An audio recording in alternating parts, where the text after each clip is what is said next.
wind's blowing really hard here, but I'm going to try to see if I can't talk to this. This is the custom hood repair.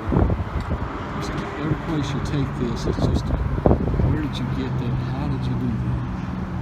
I mean, it's about as blemish free as you're going to find a truck any place. Put the wing up on the top like they did the Western haulers.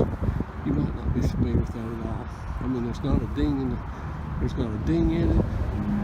It's got the got what we call the old man step. Just come right here, step up there. You hold your handle. It's easy. It's got the flip over ball in it. The power sliding back glass on it. It's already got your electric hookup. This will be everything you need to pull the trailer with. It's ready to go. You never won't have to do anything to it at all. It has got about 38,510 miles on it. I'll show you everything about it. It's all tinted glass. It needs nothing. So when you get a chance, give me a call. If you need to see another part of this, we'll let you know. Air conditioning and heated seats, supplemental heat. You can see the window sticker.